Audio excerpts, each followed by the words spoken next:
resources in order to overcome stress, right? Anybody want to give me an example of what we consider would be a resource that you would use in order to overcome stress that's not necessarily your own individual asset? Yes. That's right. Some of us rely on picking up the phone, right, and contacting our family, right? What's another resource that we may rely on? Just think about yourself. You ever had, yes, faith, very good, huh? Napping. Well, that's, of course, that's your body's response, physiological response to stress, right? But yes. Sports. So sports, right? So the idea of developing some type of kinship with the group, right? Like sports or engaging in sports, yes? And you said faith, okay? So again, how do these resources, how do I rely on these resources to help me counter the stress that I may particularly experience, okay? Are there any questions about any of these? That's good, all right. So I want to start off with the context of public education. Again, I'm not a history connoisseur, so please don't ask me for dates, okay? But what I can tell you is that in the United States, preferably under Thomas Jefferson, the idea of education emerged, and especially public education was designed for who? Who wants to guess? Yes. White men. Delve just a little bit deeper. Children. Huh? Children? No. Rich Oh, rich. Oh. and elite Okay. white men. So if parent at the time had small patch of land, was a farmer or anything, they were not going to school, okay? Well, we have people like G. Stanley Hall and some other folks who were considered social reformers. What do you know when you think of that term? What are they trying to do? These social reformers coming around, what are they trying to do to this society? What do you think? Educating elite white men. But who existed in the United States around the 1800s, 1880s, 1850s? Was it just rich white men? No. Right. So what are the social reformers? Who were they hoping to accomplish? What do you guys think? They wanted to reform something, the United States. What do you think they were pushing for in terms of education? Yes. I don't know the context of the time, but I would just think that they would probably start with moving into all white men. Mhm. I don't know if that was their first time or not. Potentially from there, branching further. Okay. Just the way our history's played out, I think that's probably the first step. Yeah, okay, and a lot of that was driven by the process of industrialization, the rise in industry, the rise in railroads being built, right? The steel industry.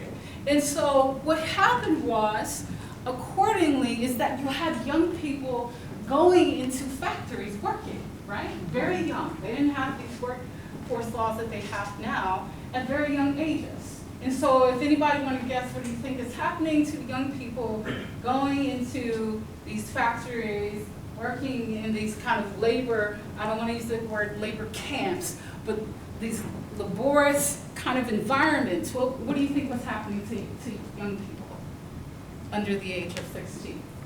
They were actually working under the age of 14. Growing up real fast. Okay, you said growing up real fast. What else? Getting injured, exhausted. Injured. Many of them were dying. And so when the industry started to change, social reformers said, well, we can't continue to have children in labor, right? We are considered a progressive country. We need to do something with them. Take them out of the factories, and where do they want to place them? In schools, okay? The other thing in terms of the process of the context of education was urbanization. So we had the mad exodus of people moving from the south and into the north because of industry, right? So mass exodus, and so again, If you have people moving, they're bringing their children, right? So again, what has to happen? Do we leave the children on the streets? What do we need to do? We need to find a place, right, for these young people to be and put them in what we call schools. The other thing that was happening was what? Immigration. So we were getting individuals from parts of Europe, right? We understand what happened in World War I, World War II. So this new group of people that were coming to the United States, and the social reformers said, well, if you are coming to our United States, you have to do what? You have to speak the language, and we need to Americanize you. So the way in which we Americanize individual about the national identity is through our what? Our schools, okay? But in all of these conversations, you definitely had, again, the ways in which people were educated.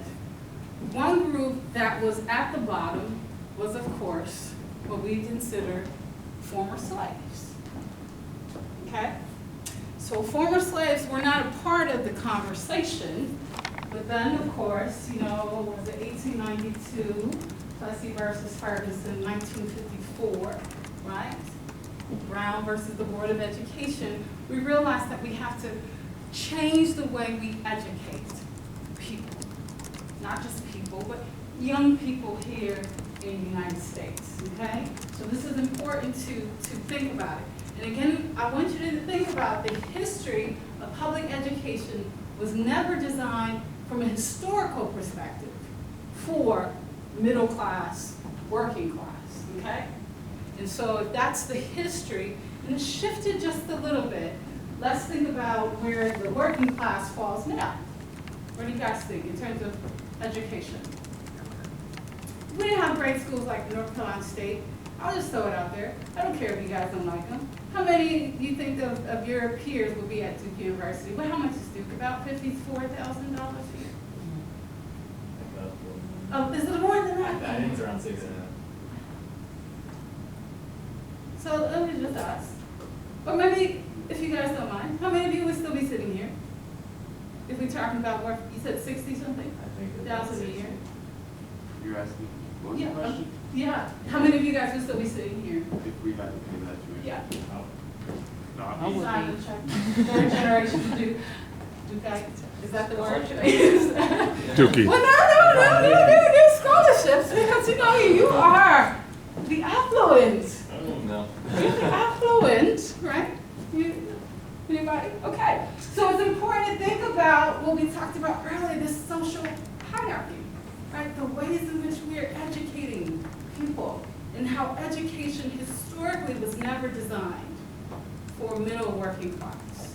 So again, if you're not even in that margin, and it was designed for white affluent males, so if you're a woman, right? Or you're somebody who falls into an ethnic minority classification, the way in which you engage with the education system is very different, okay? It's very different. Any questions? Any questions? Okay. All right, open dialogue. How do you guys define resources? We talked about that in kind of the original slide. I understand I have like, you know, math, any math majors in here, business, econ. Got some business, no math. So how would you define just loosely the concept of resources?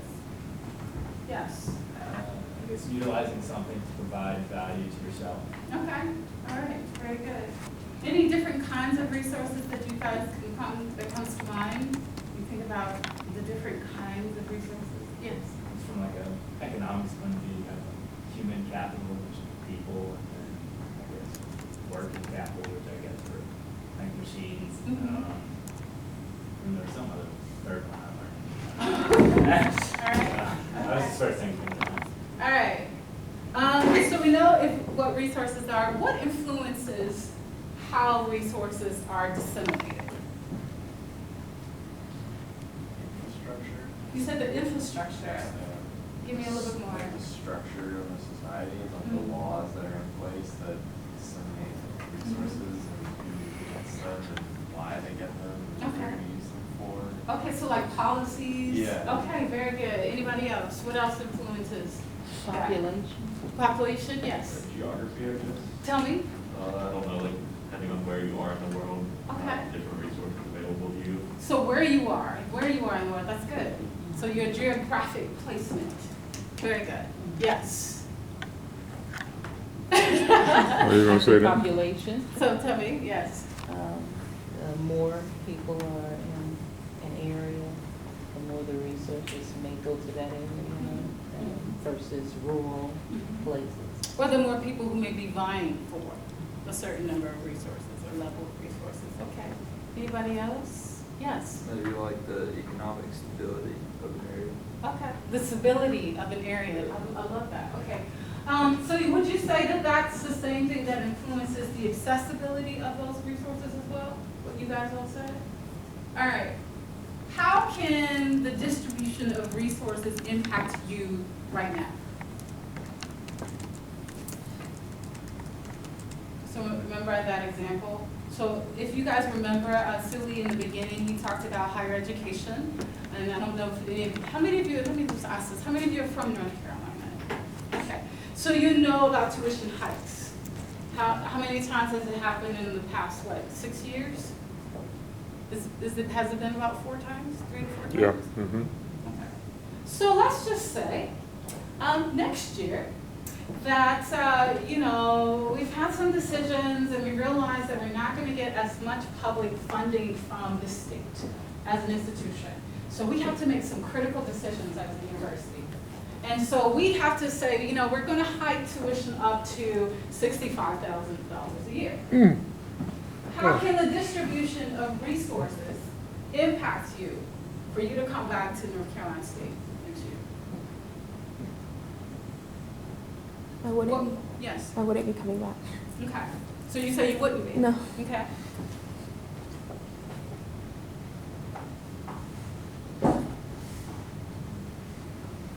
Would anybody rely on some additional resources that you'll be willing to share in order to make sure you come back next year? The only way that it can happen, I think for a lot of people, Is what? is if we share resources Okay. in some way. So it may be somebody, you all share resources in some way, possibly? Yes. I would bang on Chancellor Woodson's door until we work out a deal. Okay, so the Ooh, fact that you have personal an deal. interesting relationship with the leader itself. Oh, I don't yet. Oh, okay, I'll make sure okay. But you would cultivate that relationship, right? Right. So that relationship is a resource, right, for you. Okay, very good. So that relationship is a resource for you. And possibly chance, oh, okay, maybe not for you. I'll help you out a little bit, right? Anybody else? If he banged on the door, he definitely would not be coming back.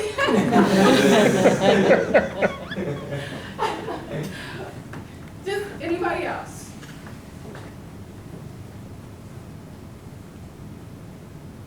What would be your alternative? Yes. I guess go get a job, a lower paying job. I guess, before you come to college, you kind of have that decision. Do you take a lower paying job as a starter? Do you try to Okay. invest in your career? Okay. And it comes to that point where you're going to have to reevaluate that decision. Okay, so you have to reevaluate your decision and your trajectory. Okay, very good. Anybody else? Where would you go? What would you do? Community college? Huh? Community So, okay, you would go to community college, or? Do we have that same prestige in terms of how we perceive? Just wanna throw that out there. Anybody else, what would you do? Or would you say, I'm good, I've got this, 65?